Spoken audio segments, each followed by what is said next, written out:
Sa pagkakataong ito, pag-usapan po natin ang isa po sa mga kabilang doon sa mga priority measures na pinamamadali na ipasa pinamamadali na sa Kongreso ni Pangulong Ferdinand Marcos Jr. ay ito pong travel tax.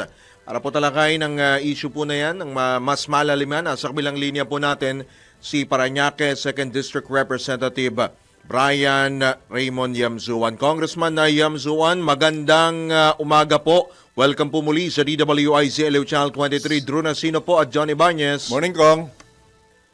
Good morning, Drew. Good morning, John. At good morning sa lahat ng nakikinig sa atin ngayon. Opo, salamat po sa inyo pong pagpapaunlak muli sa amin pong himpilan, Kong. Kong, batid namin kayo ay isa sa mga naghain ng panukalang batas para buwagin, alisin na po ito pong travel tax at kabilang nga po yan sa mga priority measures. So ano na po ang status nito pong bill na ito dyan sa Kongreso?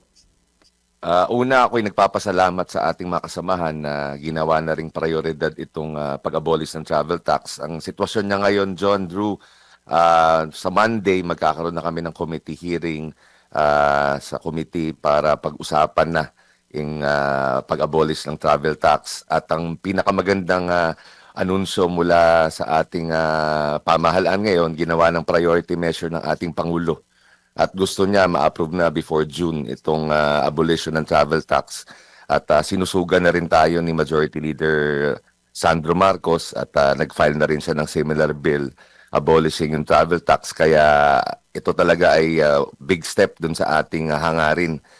Talagang last year pa, in-advocate ko na yung pag-abolish ng travel tax. At nakakabigat lang kasi talaga sa ating mga kababayan to. Kaya naging parang redundant na rin siya with all the taxes na binabayaran natin. At siyempre, yung makakaginhawa sa ating mga kababayan ang talagang pinaka-importante sa lahat. Kaya yun din ang hangarin natin para tuloy-tuloy na to. Kung Brian, binabanggit po ng tagapangulo ng Tourism Congress of the Philippines na malaki po ang naitutulong ng travel tax in particular sa sektor ng turismo. So meron po bang kasama sa panukala na ipapalit sa posibleng malaking epekto nito sa tourism sector, Kong, Brian?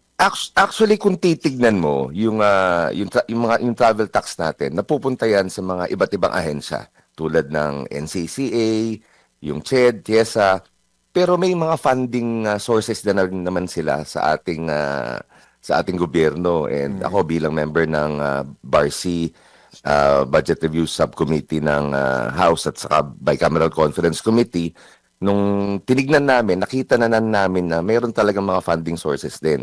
At kung yung mawawala sa kanila, mas malaki ang mas pakinabang ng ating mga kababayan kung tatanggalin natin to. At sisiguraduhin din naman namin na sa pagbalangkas namin ng budget for 2027, sisiguraduhin namin kung ano man yung mawawala dun sa kita nila sa travel tax, hahanapan namin ng funding source. Para nang sa ganon, walang maapektuhan sa mga programa at proyekto na nakalaan para sa turismo, edukasyon, at siyempre yung pagpapalawig pa ng ating mga infrastructure projects for tourism. Sisiguraduhin natin na magkakaroon sila ng alternative sources para hindi maantala yung mga proyekto. Ang sa atin naman kasi, i-unease muna natin yung burden. Doon muna tayo sa low-hanging fruit na talagang burden sa ating mga kababayan, lalo na yung mga nagta-travel on a budget, di ba? Ang hirap na may burden pang ganyan. Isipin mo, 2,700 babayad mo. Kung 4-5 kayo lang pupunta sa isang lugar, yung 13,000-15,000, malaking bagay na yun para sa kanilang pang-araw-araw doon sa biyahe. So, yun ang tinitignan muna natin dito, yung parang isukay naman natin sa ating mga kababayan yung reforma at kami na ang bahala maghanap naman doon para sa pagpapalawig ng mga programa naman nila sa turismo. Kung ito po bang panukalang pag-alis sa travel tax, local lang o kasama international trip? International, kasi kasama yon yung ASEAN countries especially, di ba? Yung ating mga kababayan kasi, di ba, mostly dyan lang talaga pag on a budget ka, Ayan lang mga pupuntahan mo, mga ASEAN countries. Pupunta ka sa Thailand, pupunta ka sa Vietnam, di ba? Yung mga bagong mga destinasyon ngayon na pinupuntahan ng ating mga kababayan. So, importante na isulong natin to doon muna sa mga lugar na talagang madalas nilang puntahan. And of course, pinag-uusapan na rin natin yung nabanggit mo na yung local tourism natin. Opo.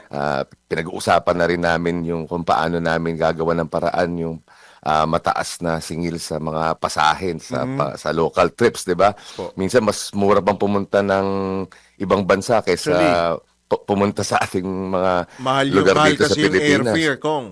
Yes, exactly. So, pangalawa na rin yan sa aming ididiskusyon sa komite. So, unti-unti lang, John Drew. Ang importante, maresolbahan muna natin to kasi ang tinitignan namin dito yung economic impact din sa atin, di ba? Kung paano, kung mas makakatulong ba. Nakita namin based on studies na ginawa namin na malaki ang maitutulong nito to encourage yung international travel din sa ating mga kababayan at yung benepisyo niya outweighs yung alinlangan ng iba. Kaya ang sa amin, it's more yung public interest. Diba? When public interest is parang utmost concern mo, siyempre, yun na muna unahin natin at kami na rin naman bahala para dun sa mga mawawalang funding para dun sa ating mga ahensya na nakikinabang dito sa travel tax. Especially yung tatlong nabanggit ko kanina. Kung if ever na matuluyang maigisa sa batas ito, kailan mararamdaman to at may apply? Agad-agad ba yan? Yes, agad-agad ito. Once the President signs it, kasi nasa priority measures Nasa LEDAC priority measures ang pag-abolish itong travel tax. So, ang gusto ng Pangulo, ang guidelines niya sa amin is at least bago matapos ang aming first regular session nitong 20th Congress, matapos na ho namin yung discussion at makausap na rin. At meron na rin naman kaming similar measures na nag-file sa Senate.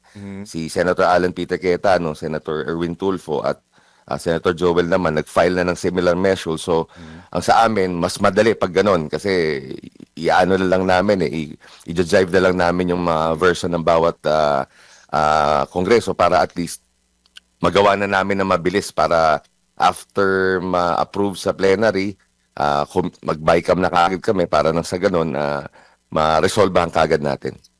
Kung curious lang ako, may record ba kayo kasi di ba TIESA ang tama ba? TIESA ang kumokolekta niyan, yung travel. Bali, tatlong ahensya. Tatlo.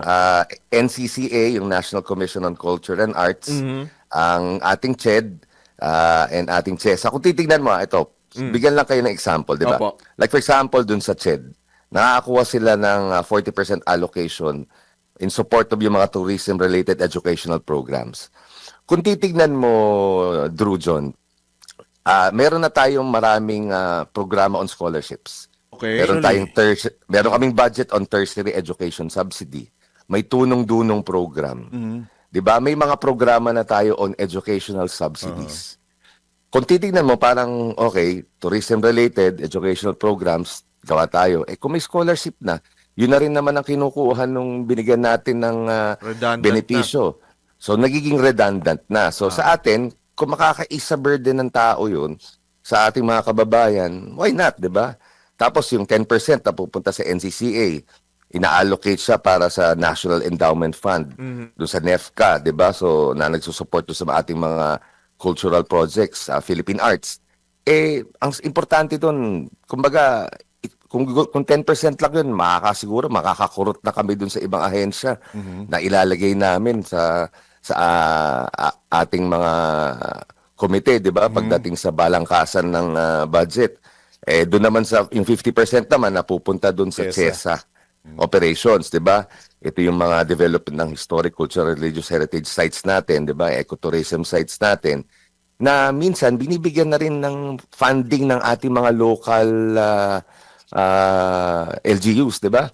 Kasi sila na rin nagde-develop ng mga tourism sites nila. May mga infrastructure project na binabagsak din ng DPWH to improve yung mga roads leading to a tourism site. So kung titignan mo, di ba, may konting redundancy na dun sa pag-allocate ng budget. Nagkakaroon ng double funding nga minsan. Yan yung mga, di ba, na ano sa atin. So basically, yun yung kailangan natin tignan. Sorry for the interruption. Magkano ba yung annual na nakokolekta natin sa travel tax at magkano yung, yun nga, posible ngang mawala just in case na i-abolish, maisabatas yung travel tax abolition? To date, ang nakikita is 5 billion annually ang 5 nakokolekta billion. natin from. Depende kasi yan dun sa it varies depende sa mga labas ng tao na nagbabayad Depende sa ng dami travel ng tax. turistang dumating. Yes, depende sa dami ng turistang dumating. Kung malakas ang ating tourism, medyo nag-increase yan. Pag mababa din siya. So, it will, based naman yan doon sa mga trust receipts na nakukuha natin. Kasi doon sa, iba pa to kumbaga, yung travel taxes, iba pa rin sa terminal fees So, isipin mo, may terminal fee nang binabayaran yung mga kababayan natin, may travel tax pa. Kaya patong-patong yan. Ang mga exempted lang naman dun sa ganitong klaseng bayarin yung ating mga OFWs. Pero basically, yung regular travelers, nagbabayad sila ng almost 3,000 to 4,000 pesos dun sa kanilang pagbiyahe. Na mabigat pag pamilya ang kasama mo. Pero yung mga OFW natin, exempted ba sa travel tax? Yes, travel tax exempted sila sa kanilang pagbiyahe kasi yun na lang yung tulong natin bilang sila ang number one earner natin sa ating mga 'di ba? Sa ating bansa. Right. So, dun sa mga pagdinig ninyo, kung Brian, syempre hindi natin may iwasan na may mga kumokontra. Paano nyo naman sila nahahagod or naaawitan na talagang kailangan ito at mismo ang Pangulo ang nagsabing prioridad ito? Ang sa atin, John, is yung term na shared responsibility. May responsibilidad kami bilang mga mambabatas na gumawa ng mga batas na makakatulong sa ating mga kababayan. Sila naman bilang nasa sektor na nagsusulong nitong mga proyekto para sa turismo, kailangan din natin mag-isip ng paraan habang, mas maliit ang kumot, matutong mamuluktot. So kami naghahanap ng paraan para ma-ease yung burden sa ating mga kababayan at sisiguraduhin naman namin na maghahanap kami ng alternatibong source ng fund. Total, ang Congress naman has the power of the purse. Kami naman ang bahala mag-allocate sa mga budget. Sisiguraduhin natin na hindi sila malulugi at hindi mawawala yung mga proyektong isinusulong nila. At ngayon, mas masinsinan na ang aming pagbalangkas ng mga budget process kasi tinitignan na natin kung talagang allocated projects doon ay hindi na redundant doon sa ginagawa na rin ng LGUs at ginagawa na rin ng national government through different agencies like DPWH and Department of Tourism. So sisiguraduhin natin na hindi sila malulugi pagdating doon sa pag-allocate ng sapat na budget para naman unti-unti na rin natin mabago yung, at mapaganda yung infrastruktura na nagsusulong sa ating turismo. Po, ang tanong ng taong bayan, kung kapag nawala kaya yung travel tax na yan, darami na kaya yung mga turista rito? Marami na kayang... At bababa ang biyahe, ang airfare? Malaking bagay kasi based sa isang study na nakita namin, yung 5 billion na mawawala sa atin, ang magiging benepisyo is almost 300 billion daw ang maibabalik sa pagbalik ng mga turista sa ating bansa. Kasi kung titignan mo, tayo na lang ata sa ASEAN, John, nang nag-impose ng travel tax Yun nga ang binabanggit po. Tayo na nga lang daw nito na sa buong ASEAN. Oo, kaya nga basically, kung titignan mo, malapit na rin ang ASEAN, di ba? So, parang mag-host pa tayo dito this year sa Pilipinas. So, kung titignan natin, isa yan sa magandang topics na kailangan pag-usapan. At kung tayo, meron tayong ma-anunsyo na maganda sa ASEAN meeting na inabolish na rin natin travel tax so that yung mga foreigners na gustong pumunta mula sa ASEAN countries, masasabi na natin, we have just abolished yung ating travel tax. So you are, kumbaga, welcome to visit the Philippines again na without the financial burden, di ba? Brian, kung sakasakaling tuluyang maaalis itong travel tax na ito, makapupunta na ba tayo sa Siargao? Grabe ang mahal daw doon, Pamasahe. Pati sa Batanes? Oo, Batanes. Magandang tanong yan, John. At sisiguraduhin namin na mabalangkasin naman namin yan, yung local airfares natin na makausap natin ang mga stakeholders. Kasi, alam mo, ang proseso na ginagawa namin ngayon, John, Drew, nagki-create kami ng mga TWG groups dyan sa aming kongreso, sa aming mga komite. At kinakausap muna namin yung stakeholders. Po. Maganda yung usapan muna na walang camera, walang Best playing to the crowd and media. Masinsinang usapan, ano yung pwede nyong gawin para sa amin at ano yung pwede namin magawa para sa inyo. Para nang sa ganon, yung mga isinusulong nating batas, malinaw na pinag-usapan, malinaw na tinalakay, at talagang nagkaroon ng heart-to-heart bago kumbaga ma-approve at maisulong sa komite at plenaryo. Kaya yan ang talagang ginagawa namin ngayon. Kasi consultation ngayon, John, Drew, importante yan. Kasi at the end of the day, alam din naman natin na may burden sa ating mga stakeholders, di ba? So, explain nila sa amin. At kung kami makumbinse na talagang kailangan ito, kami na rin ang bahala mag-explica sa tao. Dapat sa lahat na yan, di ba? Hindi lang sa ano. Local at international. Para Kasi, everybody. Tama. Kaya nga kasi yung turismo natin na Lugmok na lugmok. lugmok mo, grabe naman. Di ba? Talaga ba? Oo, Ay, ganun. diba? Tanong mo sa kalihim. Oo. Anyway, Kong, ito hirit na to ha. Hindi alam ni Drew to. Pero ihihirit Grabe ko. ka Kung okay naman. lang sa'yo ha. Medyo personal Okay. ang dating nito ha. Maaari ka ba namin imbitahan ng personal dito sa aming studio? Alam mo kung bakit? Yes, Singing sir. congressman yan. Kung awitan mo naman kami dito. Oo naman, oo Diba? naman. Sa hirap ng buhay ngayon, kailangan may additional kang may, may on the side hustle. Side hustle ka ngayon, di ba? Alam mo naman yan, di ba? Oo. Yung iba nating mga kaibigan, di ba? Nagluluto, di ba? Yung Ito, iba, panay ang kumakanta, awit ni yung Kong iba. eh. Kaya pala. Di ba? Oo. Kung ha, pagbigyan mo kami one time ha, on your free time. Sure. Definitely. Alright. Yung invitation na yan, i-call ko yan. Alright. Sige sir. Nasa inyo pagkakataon. Maraming Baka salamat may po panawagan pa po kayo, Go ahead. Akong. Ang sa akin lang, tignan natin ng two sides of the coin sa lahat ng bagay na tinatalakay natin para sa ating bayan. Itong ginagawa namin, hindi naman namin ito isinulong ng hindi pinag-aralan. Kumbaga, tinignan namin lahat yung aspeto na maapektuhan, tinignan din namin yung mga hangarin natin at yung public interest outweighs yung personal na hangarin para dito. So ito, maaprubahan to, malaking ginhawa rin sa ating mga kababayan, lalo na yung mga nangangarap na pumunta ng ibang bansa at magkaroon ng masayang kumbaga travel with their families.